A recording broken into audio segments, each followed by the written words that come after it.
first Sunday of the month, and kada first Sunday of the month, we kick off.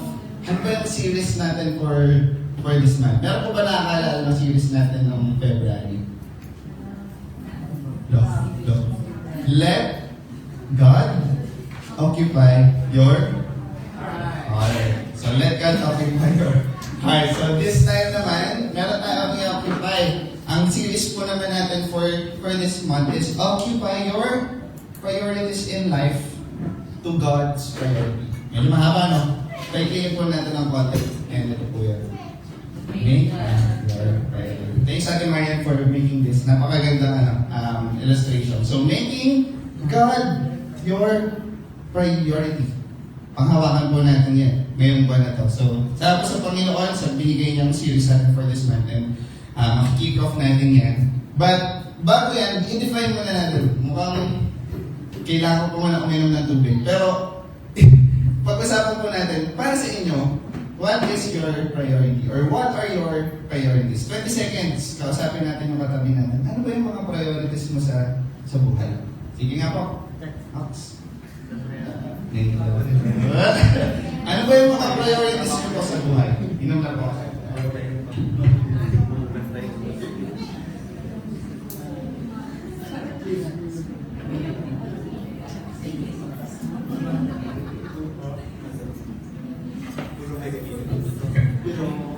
Tawa ko. Binarinig ako, priority ko kumayat.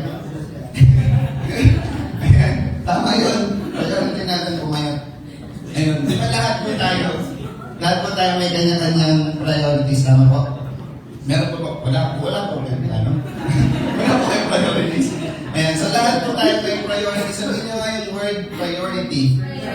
Ayan. Lahat po tayo may priorities sa buhay. Maybe priority sa trabaho. Di ba? Priority po sa mga young people, sa pag-aaral, kahit na yung mga grades natin covered by the blood of Jesus. Namumulan na yung mga grades natin. Priority pa rin yun. Yung pangalawa naman, priority natin sa ating family. Di ba? Marami po tayong plano talaga sa buhay. But the reality is, ayun nga po, ang dami nating plano. Ang dami po natin talagang plano sa buhay. Pero dahil sa dami po na yun, hindi mo na alam, ano pa uunahin ko? Diba? Ano ba yung nasa taas? Pero sabi po dito, make God your priority. Pero yun nga po reality check lang. Ganito po kasi tayo. Habang nabubuhay tayo, since marami tayong priority, God, tiwala ako sa iyo ha. I trust you, Lord. Titiwala po ako sa iyo. Pero, meron kang ibang pinagkakatiwalaan din. Diba? Parang ganito po yan. God, tiwala ako sa iyo, Lord. Pero dapat, marami akong pera. Diba? God, titiwala ako sa iyo, pero dapat meron akong trabaho, ha? Dapat, kompleto ang aking family. Titiwala ako sa iyo, Lord, basta dapat wala akong kaaway. Pwede ba yun? Diba? Ang hirap pala. Pero alam niyo po, hindi pala yun tama. Kasi, ang tanging kailangan lang pala natin is to really make God our priority. So, importante naman po yun. Importante yung iba't ibang bagay. Pero ito po sabi sa Bible, you cannot serve two masters. Isa lang. Sino yun? Si God. Ang ating pong Panginoon at ang ating pong pag-uusap. You cannot serve Jesus and my company. You cannot serve Jesus and my salapi. Diba? Hindi pala pwede yun. So, si God lang po ang ating pag-uusapan. So, hopefully, meron po tayong 30 days ng buong buwan. 31 days pala, no? Para pag-usapan itong, si God as our priority. And ang importance po nito is that this series will teach us that when we set our priorities in life, si God, enough na. Si Jesus Christ, enough na po. And the rest of the good things will follow na lang. Diba? Yung business mo, yung negosyo mo, trabaho mo, lahat yan, susunod. Yung magandang pamilya, lahat yan susunod. Si Jesus muna, si God muna. So yun po yung goal natin na ma-establish po dito. Our God alone is enough. Our God alone is enough. So ayun po. Bago yan, syempre, reveal na natin ano ba pag-uusapan natin. Title po na ating message is Living in Christ. Sabihin nyo nga po, Living in Christ. Yan, namumuhay ka na sa ating Panginoon. But before that, bago natin maintindihan, paano ba akong mamumuhay sa aking Panginoon, we need to understand, sino ba si Christ? Sino yung pamumuhayan ko? Kailangan alamin muna natin. So, let's define some other words that can describe Jesus Christ. Next. Ayan. Si Christ, siya po ay ang ating, ayaw na pumano nito. Ayaw mo ba na i-define si Jesus Christ? Ayaw niya. Sige pa, next po. Ayan. Si Christ ay powerful. Our God, our Father that we are serving is powerful. And yung ating Christ na ating pinupuri ay isa din, pa-next po, He is also sufficient. So sapat sa ating mga pangangailangan. And the God and the Christ, Jesus Christ that we are serving, He is also, next po, all-knowing. And next, He is also our Master. And lastly, He is our boss. Diba? Sa inyo pong mga priorities, meron kayong mga ganyan powerful, diba? Minsan, feeling mo powerful ka, yung negosyo mo sufficient for you. Diba? Sa sa trabaho mo, feeling mo may boss ka. Diba? Iyan po yung ganyan mga priorities na ating pinagkakaroon. Pero na kay Jesus Christ pala lahat ng mga yun. Ngayon, na naniniwala po tayo na si Jesus Christ ay ganyan, alam po natin na ating Panginoon may plano para sa atin. Ngayon, tanong ko po, meron po ba kayong plano? Wala talaga. Meron, syempre po meron talaga tayong plano. Meron tayong plano sa buhay. And ito po yung mas totoo, alam niyo po ba, si God, meron mas maganda na plano sa iyo. Gusto ko malaman. Amen. Gusto niyo po? Amen. No turning back, ha? Sinabi niyo yung kanina. No turning back. Kaya atin po yung aalamin. Sige, next po. Next slide. Sabi natin, yung plans natin para daw yung ganyan. Ganyan, no? Pero ito po yung totoo. At ito yung plano natin, no? Ang plano ko, mag-aral ako ng mabuti. Diba? Sumunod ako sa magulang ko. One day, magiging successful ako as a person. Matutupad ko yung mga pangarap ko sa buhay. Magkakayos ang aming mga pamilya. Diba? Ito yung next. Yung plano ni Lord, yun, no? Mas malaki. Mas malaki pala yung plano ng Panginoon sa atin. Sometimes, ang nakikita natin, maliit lang. Yung sapat sa ating mga paningin. Ito yung plano ko, ha? Kailangan meron akong pangkulang sa buong linggo. Pero si Lord, meron kang pangkulang the rest of your life. Hindi kanya papabayaan. So, yun po yung plano ng Panginoon sa atin. Because His ways are higher than your ways and His thoughts are higher than our thoughts. That's why, ang theme po natin for this month, we make God our priority. Sapat na po na yun na rason, di ba? Sapat na po yun na rason para siya ay ating pagkatiwalaan na ating seryosohin. Kasi we make Him as our foundation. Dapat pala ganun eh. Pag susunod ka, dapat may pundasyon. Pag susunod ka, dapat alam mo kung bakit. Yan po, alamin natin, si God, mayroon pong plano sa buhay mo. But, ito po yung thing. Hindi ko po sure kung lahat tayo may priorities, no? Lahat, kanina sabi natin amen. Yung iba hindi sure. So maybe yung iba sa atin hindi pa alam kung ano yung plano. Let's define priorities first. Sabihin niyo po, priority. Alam niyo po yung word na yan, nagbabago. Yung priorities nagbabago. Sige, next po. Ano sabi? Our plans could change. Yung mga plano daw po natin magbabago. Tama po ba? Nakaka-relate po kayo?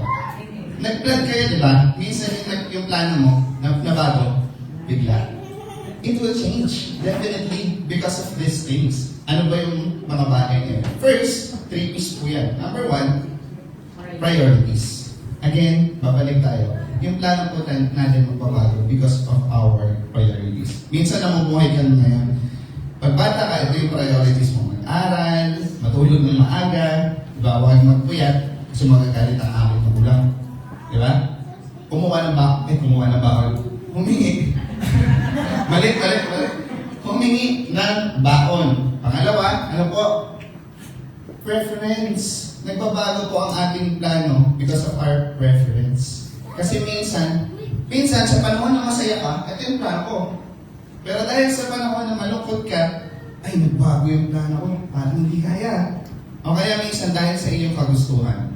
Pero yung kagustuhan po, nagbabago, di ba? By time, nagbabago po ang ating preference in life. Ito ba, Lord, plano mo ba to? O plano ko lang? Ito ba, plano ko? Or plano ng ibang tao para sa akin? Minsan, di ba, may mga kaibigan tayong gano'n? Balag desisyon sa buhay. May kilala ba? Bakit gano'n? Di ba, may mga kakalala tayo, balag desisyon sa buhay, plano ko to eh. Pakilaman.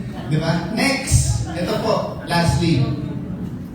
Next po, problems. Ito yan. Definitely lahat tayo may problema. Nagbabago yan ha. Pero sino po sa atin may problema? Ha? Taas ang kamay na walang problema. No? Sasyaran ko na. Wag. Pero di ba lahat tayo may problema, no? At lahat tayo, dahil sa problema, nagbabago ang ating plano. Pagka wala kang pera, pagka wala kang tahanan, di ba? Nagbabago yung plano mo sa buhay. At ayaw natin ng pabago-bago. Galit tayo dun, yung pabago-bago yung desisyon. Ako minsan, ganun pabago-bago yung desisyon. Pero yun nga po, pinagtitibay kasi tayo ng problema eh. Pinagtitibay tayo ng problema para sa panahon ng problema tayo ay maging parang, yung alam mo yun, maging handa. Diba? Sa mga susunod na panahon. Maging mapagmatsyag. Itong lawin. Hindi pala. Hindi. Maging mapagmatsyag. Diba? Dahil sa problema. So, ayun po yun. Establish lang po natin ng konti. Pero, minsan, yung problema natin, doon tayo sa subok. Kung ipaprioritize pa ba natin si God. O hindi. Kasi tayo ay punong-puno na ng problema. Minsan yung katabi mo yung problema mo. Di ba? Okay, kapatid mo. Di ba? Pero wag na tayo lumayo. Di ba? Minsan nandito yung problema. Pero okay lang yan. Kasi yung problema, pinagtitibay po tayo nito. To even prioritizing. Yung problema ka kanina, pero pinili mo pa rin pumunta po dito sa church. So, ano pa sinasabi ko? Kapag po ang pananaw natin sa Panginoon, ay we make God our priority. If we make God our priority, ang perspective po natin sa problema, whether tao man yan or trabaho, ang perspective po natin sa problema ay parang lumiliit. Ang perspective natin sa Panginoon lumalaki. Pag pinapriority mo si God, the more that you prioritize God, si God lumalaki. Yung problema, lumiliit. Kaya ang tignan mo si God, huwag ang problema. Huwag yung katabi mo. Sabihin mo ang problema, yes yung katabi, yung problema. Pero ang tignan mo si God. Si God po ang ating tignan. Kasi that's our goal, to make Him our top priority. Kasi, and ako, last example, may dalawang taon, narinig ko ito meron daw dalawa pong tipo ng Kristiyano. Una, may problema. Diba lahat na tayo may problema. Pero pag problema ka, kahit wala kang pera, namimigay ka pa din. Nakangiti ka pa din. Di ba? Tignan mo nga kung nakangiti ka. Di ba pagka may problema ka, nakangiti ka pa din if ikaw ay talagang pinaprioritize mo si God. Example, wala ka ng pera pero mamimigay ka pa rin ng pagkain sa kapitbahay mo. Di ba? Danas na danas ko yan dito sa High Priest Church. Minsan makugulat na lang ako, may pagkain kami. Praise God. Pero hindi namin sinasabi walang pera yung tao. Praise God kasi nagpo-provide si Lord. Ganon kabuti po ang ating Panginoon. Di ba? That is making God your top priority. Ito yung pangalawa. Minsan guilty din tayo dito Kilala na natin si Lord, but because of the problems, feeling natin, example, pag wala kang pera, galit ka sa mundo. Galit ka sa lahat. Wala kang pera. May ganun ba? Parang pag feeling mo, wala kang pera, ang init ng bahay. Di ba? Pag wala kang pera, parang, wala tayong pera. Huwag kang magbukas ng aircon. Diba? Nakakarinig. Di ba? Wala pera. Mag-taste ka sa init. Wala ka tayong pera. Diba? Minsan, tatanong ka lang na, anong breakfast? Wala. Kumain ka kahit ano. Isang nila. Diba? Pero nagtatanong lang naman. Diba? Yun yung minsan hindi natin nabibigyan ng importansya. Because of the problems that we are facing, nanonood. Because of the problems po that we are facing right now, naaapektuhan na yung pagpaprioritize po natin sa ating Panginoon because of the problems. And hindi po tayo ganun nakadesign. Dinidesign po na tayo ng Panginoon to still have this peace in our heart despite of the problems that we are facing. And our prayer is that we will see God here. Ayan, so balik po tayo. May naintindihan natin, diba? Naintindihan na natin how to live in Christ. So living in Christ ay mahirap. Tama ba? Mahirap po. Mahirap to live in Christ. I can definitely say that as well. And mahirap yun, but we need to understand why. Yung team po natin ngayon is making God our top priority. Hindi na po ako magbibigay ng ano ba yung dapat natin gawin. Kasi we have this full month para aralin yan. Later on, magbibigay lang ako ng dalawa. Why and how. Pero ito po, first, why? Bakit? Kailangan natin maintindihan. Bakit? Diba? Huwag kang gagawa ng isang bagay na hindi mo naintindihan. Pag ginawa mo yun, delikado yun. Diba? Gagawa ka ng isang bagay na hindi mo naiintindihan. So, example, diba? Gusto mong mag-live in Christ, pero ang hirap. Mahirap ba? Ako lang yung example. Mahirap gawin. Pero ito, example. Sabi ng friend ko, si Andrew A. Kilala niyo po ba si Andrew A? Ayan. Si Andrew A, ito yung, hindi na ata kilala naman dyan si to. Kaya kilala nila si ano na, si Flo G. Flo G. O, si J. Rowan. Si J. Rowan na yung kilala nila. So sabi ni Andrew A, sa kanyang kanta, yung parody, gusto ko, sabi niyo nga po, Gusto ko bumait, pero di ko magawa. may tono. Alam mo yung generasyon. Panahon ni Andrew A. Gusto ko bumait, pero di ko magawa. Kasi, kayo din hindi nyo kaya di ba? Hirap, di ba? Gusto kong bumait pero di ko magawa. Pero mahirap talaga. Pero that's our goal. Lahat naman tayo, yun po yung goal natin yung bumait. Pero hindi enough ha. Gusto natin bumait pero hindi nga natin magawa. Kasi yun yung goal. Wala namang tao na, ang ganda ng gising ko ngayon Diba? Ganda ng gising ko. Sino kayang buhay ang masira na naman? Di ba wala naman? Ang goal natin, bumait at makasunod sa ating Panginoon. Pero yun lang, parang hindi ko magawa Parang hindi ko pala magawa. Parang ang hirap-hirap kasi nawawala na po tayo ng pag-asa na magbago. Last po, before we go on to the verse. We forget sino ba si Lord sa atin. Ang dami-dami po natin dito ngayon, pero we often forget this. Na tayo po sa bansang Pilipinas ay isa sa largest Christian nation. In fact, 91% of the people living in the Philippines can be tagged as Christians. Tayo po, lahat gano'n. May paniniwala tayo sa Panginoon. However, gano'n, ang dami pa rin ganito. Mga crimes na nangyayari, crime mentality, corruption na nararanasan po natin at nag-divide ng groups, even due to politics. Pero Christian nation po tayo. Because we often think na kapag po Christianity, religion siya. And it is not a relationship. It is a religion. It is a group na kinabibilangan. Now, kanina po, we're not promoting any religion here.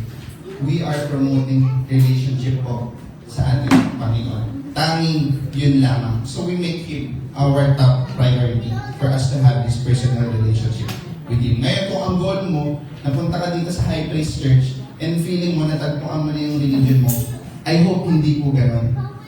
I hope pumunta po tayo dito kasi natagpuan ko. Meron akong relasyon na nakuha. And ito pala yung dapat ko ma-feel. Sabi po sa Titus, chapter 1, verse 16. Such people claim they know God, but they deny Him by the way they live.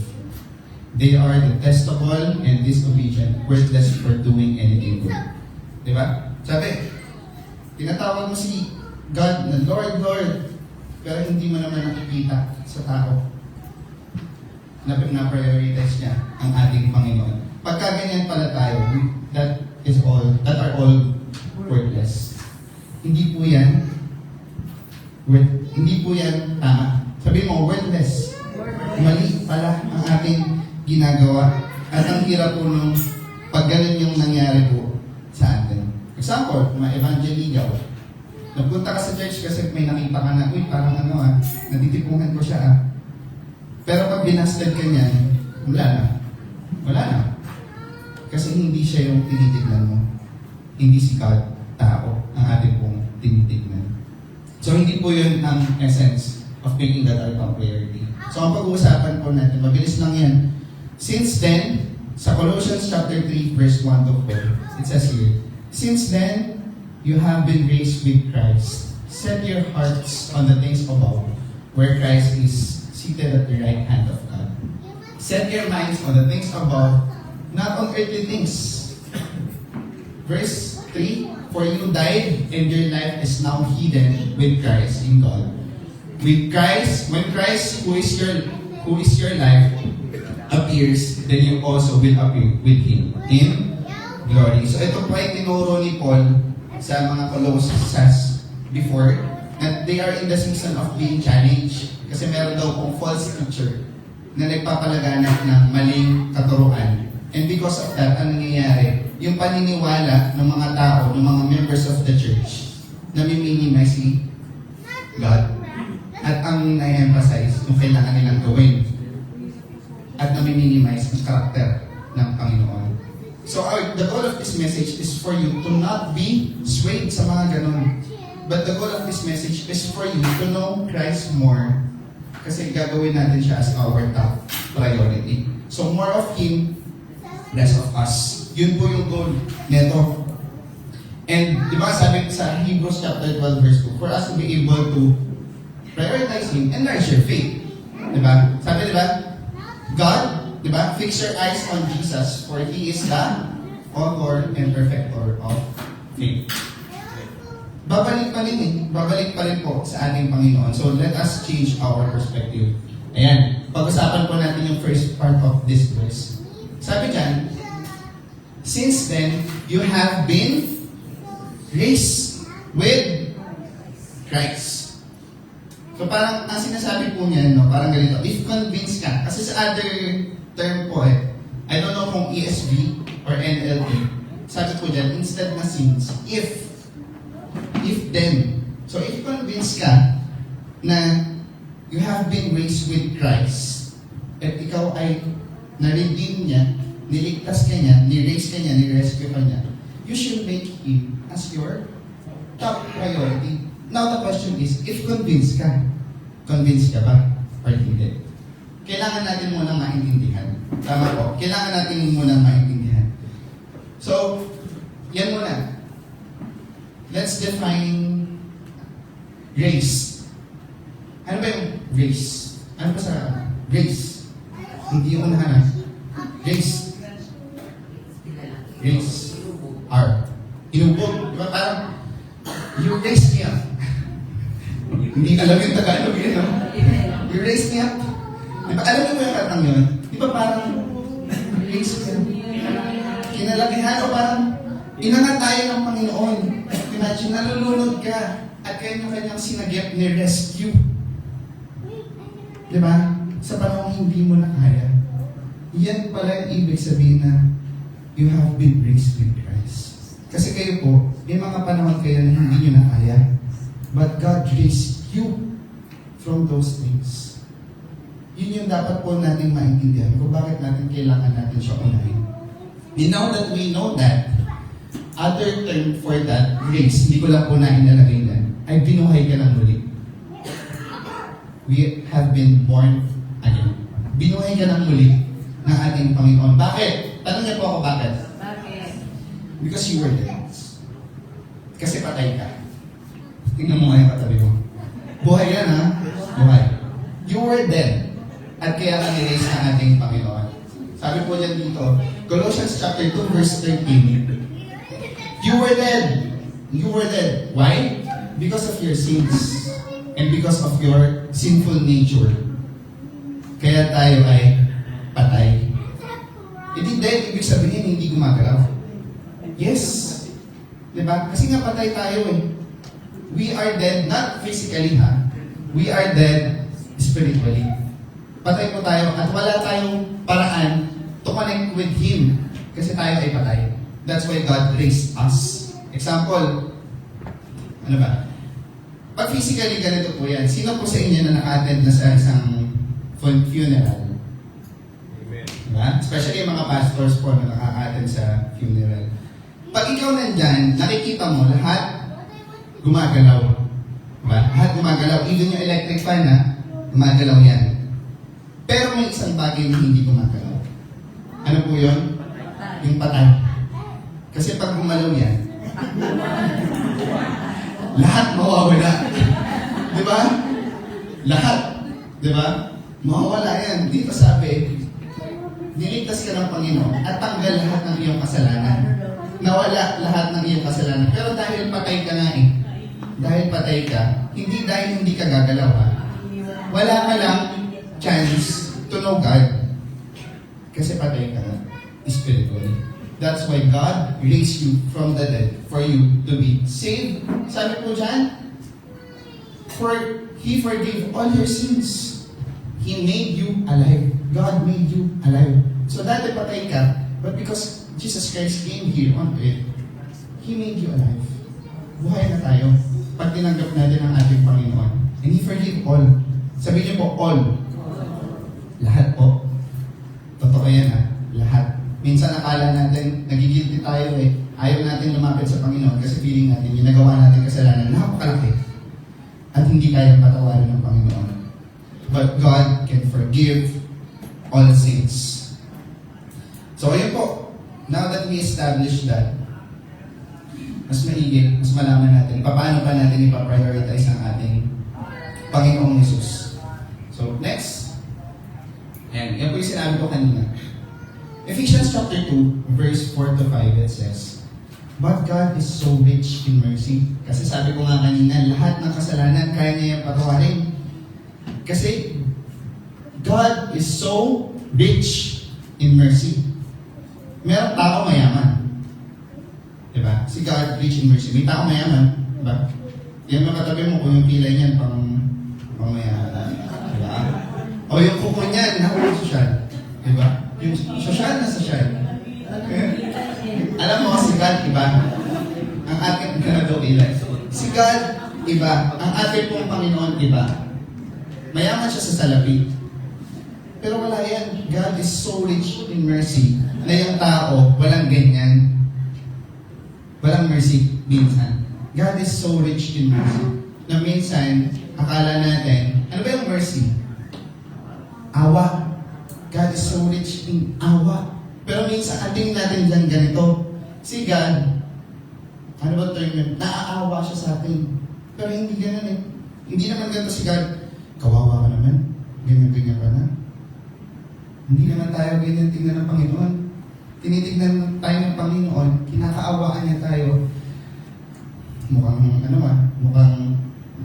hindi, may mali na ginagawa. Pero iaahon kita. Kasi hindi ka niyang dadalhin sa maganda. Hindi nag-e-end. Kawawa ka naman. Si Lord, meron po siyang awa sa atin to give us chance. And that is grace. Na pinagkakalaw po sa atin ng ating Panginoon. For us to be able to move forward. Bakit? May kasunod kasi. He loved us so much. John 3:16, for God so loved the world. Yun yung pundasyon pala nito, ni Paul. Pero ito yung matindi. Yung mas matindi yung kasunod. Even though we were dead because of our sins. Even though, kahit na makasalanan ka. Ang ganda pakinggan ng even though, no? Pag sa tao, pag romantic relationship, galit ako sa'yo. Ha? Even though binigyan mo ako ng flowers. Galit pa rin ako sa'yo. Even though. Diba? Si God, baliktad. Para lang ma-establish.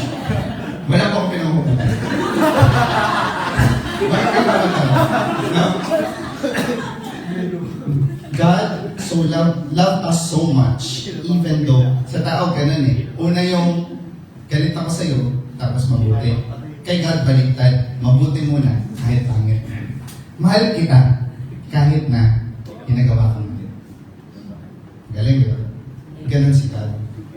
Kahit na meron kang maling nagawa, ang pagmamahal ng Panginoon sa'yo, hindi mo matutumpasan. He loved you so much, despite of all of your sins. Akala mo ikaw yung lumalayo kay God. Akala mo si Lord yung lumalayo sa atin. Pero ang totoo, tayo pala yung lumalayo. Kasi ang thinking natin sa Diyos, galit siya sa atin. Right? pero mahal ka ng ating Panginoon. Kaya lumapit ka sa Kanya. Again, make Him your priority. Make Him your priority. And, balik po pala, sorry. May kasunod pa yan. Napakaganda. Ang sabi po dyan is this. Even though you were dead because of your sins, He gave us life and He raised Christ from the dead. Kasi yung parenthesis sabi, it is only by God's grace that you have been saved. Amen. By His grace. Sabihin mo, by His grace. By His grace. No? Now, ito po example lang. Sobrang unending nitong argument na to.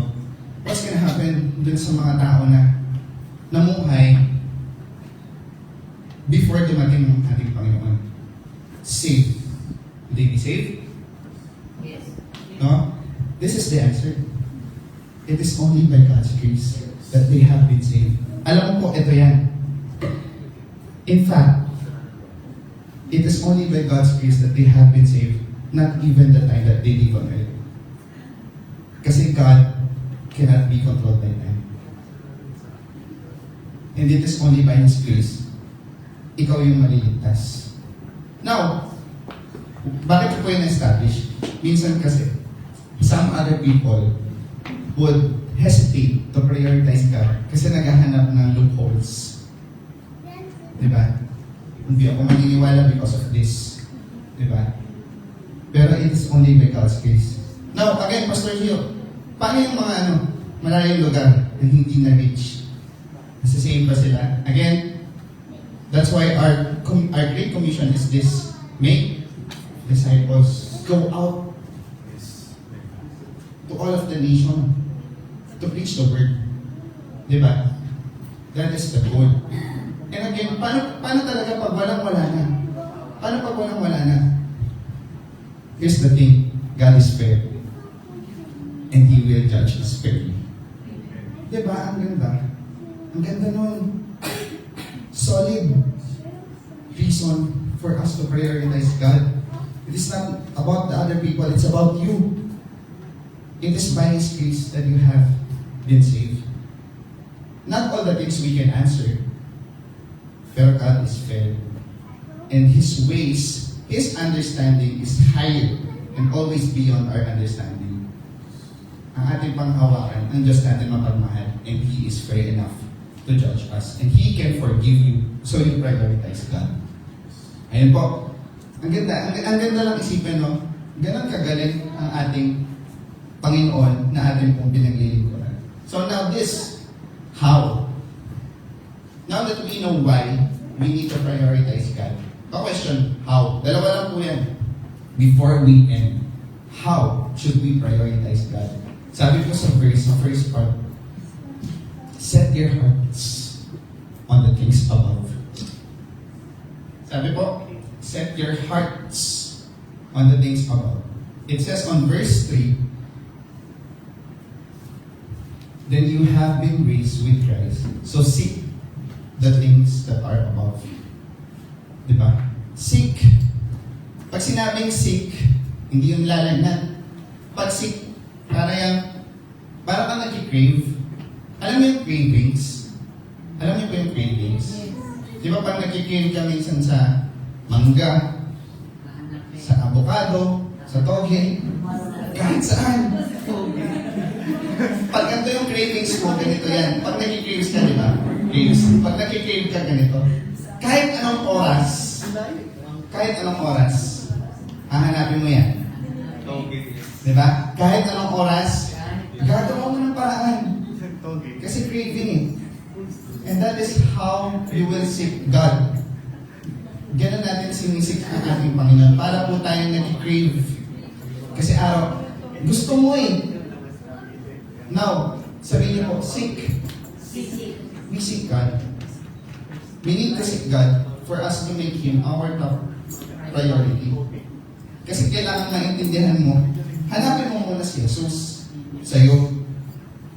And that is how you crave in Jesus Christ. No? Pero ito yung mali minsan. Pag nagsisik tayo, ang sinisik natin bagay, material things, yun yung mga kinikrave natin.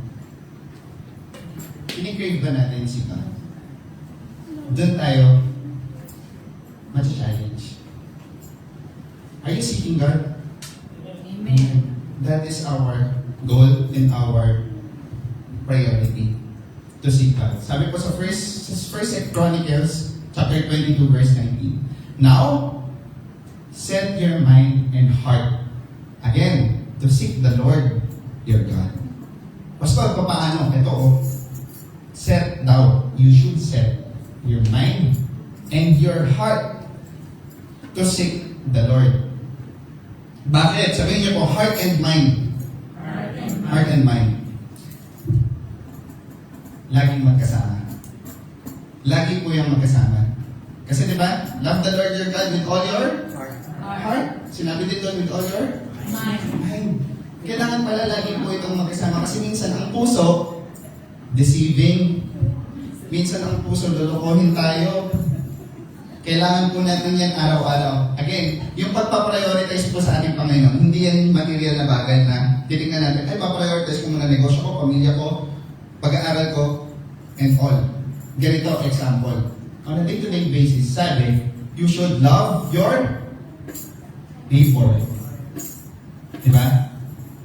Sabi nyo nga, love your neighbor. No turning back.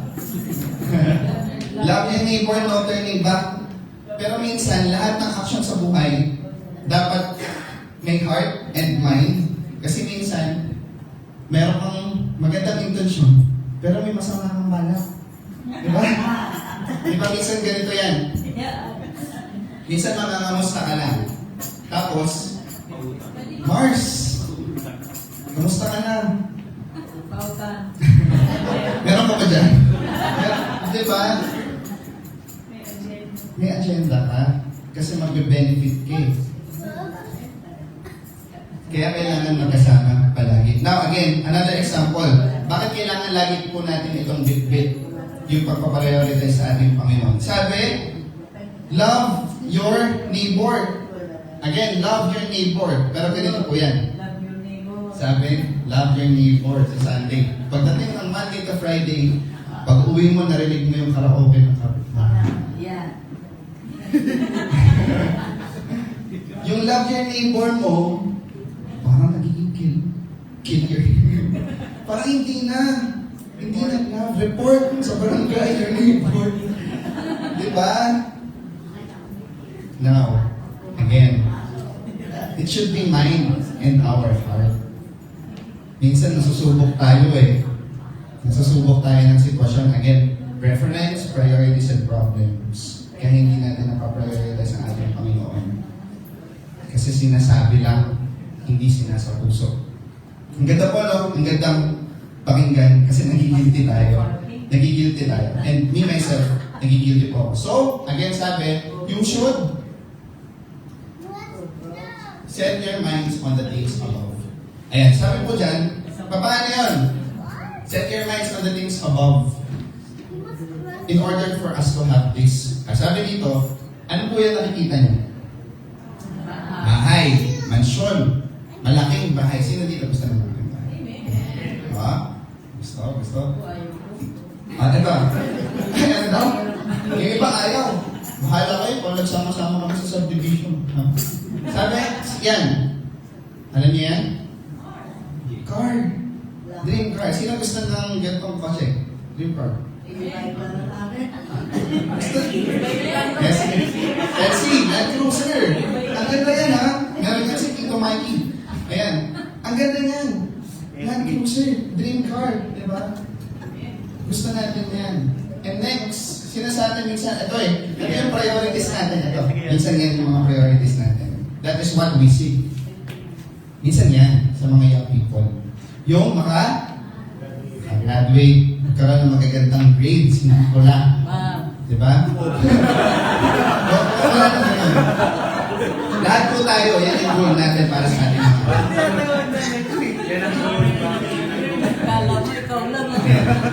Diba? Young people, and this is what we aim for. Good grades at makagraduate. Yung iba sa atin, mga nakakatanda, ito. Kita niya yan? Tindahan. Sari-sari stores. Yan lang. Gusto mo ng sari-sari store. Diba? With 32 branches. Wow! Isa. Oh, para na simple lang, diba? Diba? Open for credit card. Ayos. Yung mantika mo, 24 months to pay. Diba? Totoo. Diba? Yun yung goal natin. Minsan simple, minsan marami. Minsan ito pa, gadgets, or ang tigas na ng cellphone ko, kung pwede na pang-word, gusto natin mapalitan. And lastly, ito po. Diba? We seek for us to be able to have this wonderful family.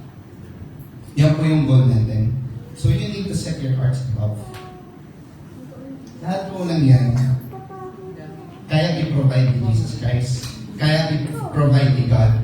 The problem is, ang sinisik natin yan, God, I seek for money. I seek for work and provision. Pero hindi natin naiintindihan. We should seek first the provider. Para makuha natin itong mga to. Kasi mali pala, if we are seeking these things, pero hindi natin kilala, sino ba yung provide niya? So si God. So we should set Him as our priority first before these things.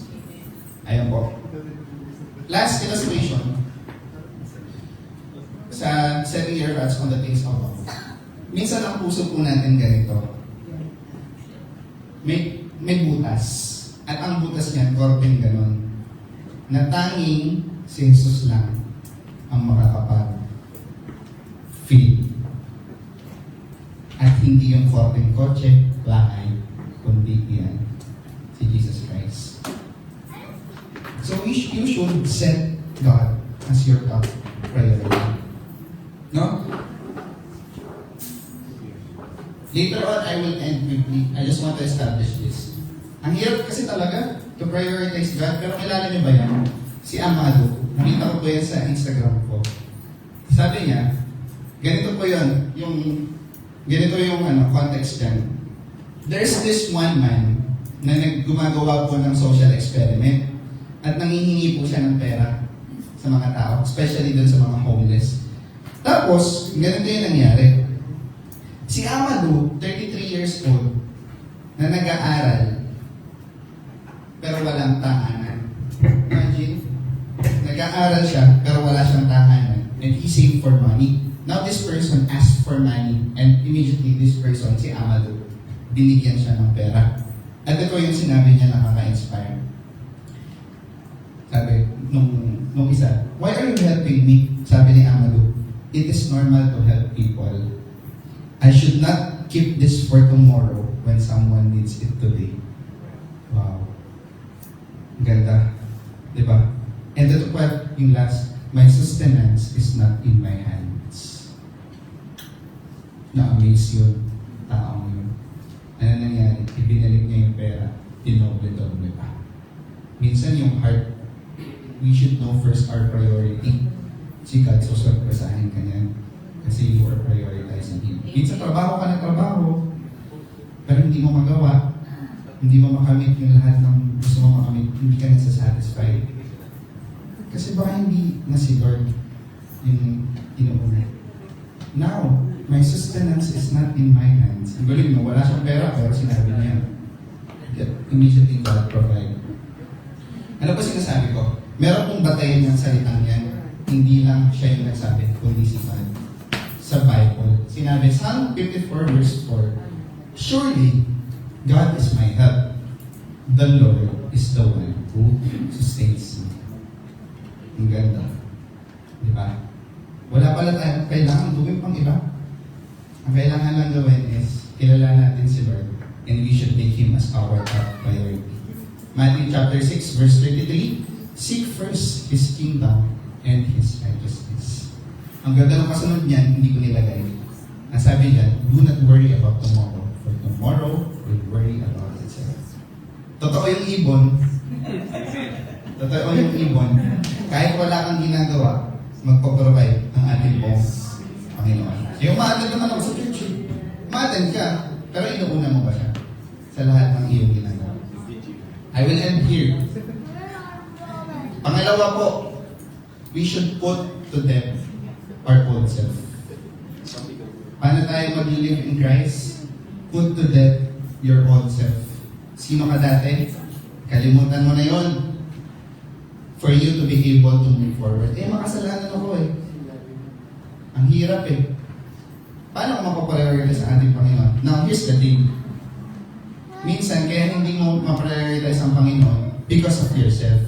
Dahil sa sarili mo. Ang ginagawa mo, nilalayo mo yung sarili mo sa Panginoon kasi ang pangit ang tingin mo sa sarili mo.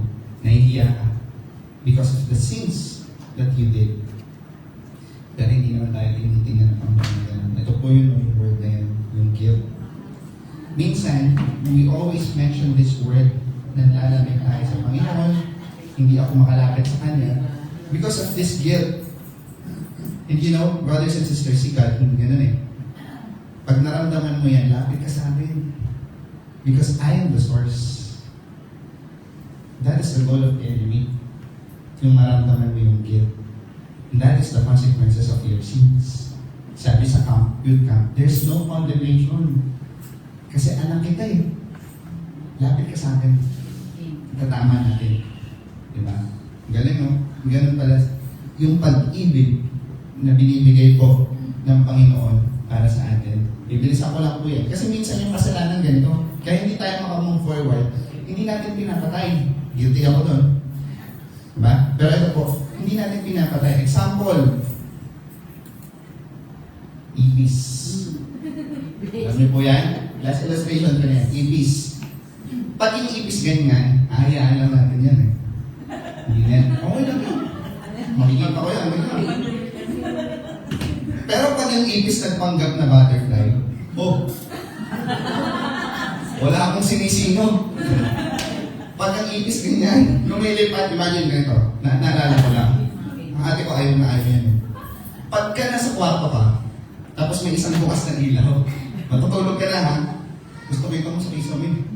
Uy, may ipis. Lumipad. Good. Ang nangyayari, buksan mo lahat ng ilaw. Ano gagawin mo? Imumove mo lahat, di ba, ng mga gamit. Kukuha ka na ng tsinelas. Di ba? Ganito yan eh. Pag ba nakita mo yung ipis, sasabihin mo, medyo wrong timing mo. Matutulog na kami. Pwede ka bang patayin?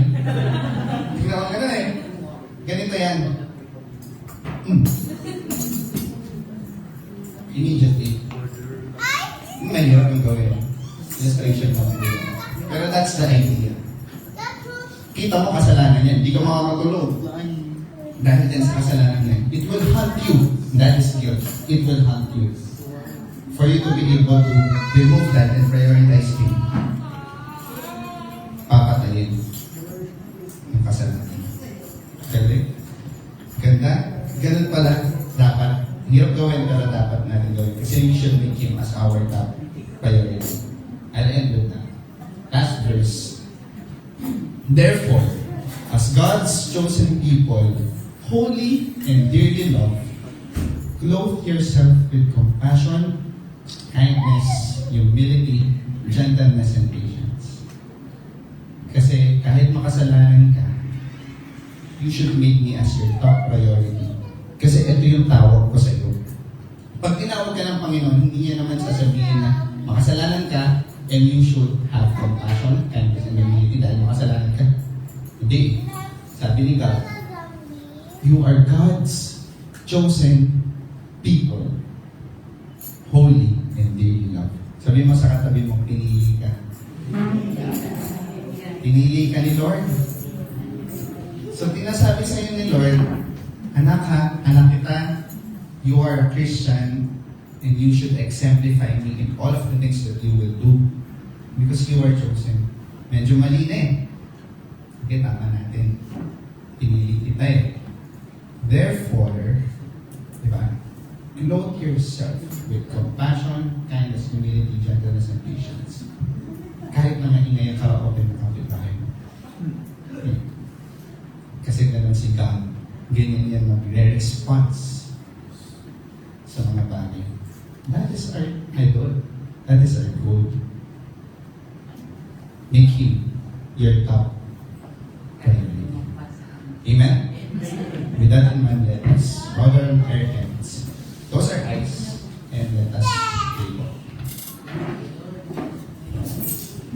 Lord, God, salamat Panginoon sa iyo pong mensahe na pinagkaloob niyo po sa bawat isa sa amin. Thank you, Lord, for clothing us with your love and mercy, Panginoon. That our goal, Father, not just this month, but the rest of our life, Panginoon, is for us to prioritize you sa lahat po ng aming gagawin sa buhay. Panginoon. God, forgive us for all of the sins that we did. Alam po namin na ang dumi-dumi namin kung titignan. Pero because of your love for us, God, we should live in Christ, we should live in you, and we should make you as our top priority. And the rest of the things will follow. Panginoon. God, we are open for correction. So please, God, correct us. Mahal na mahal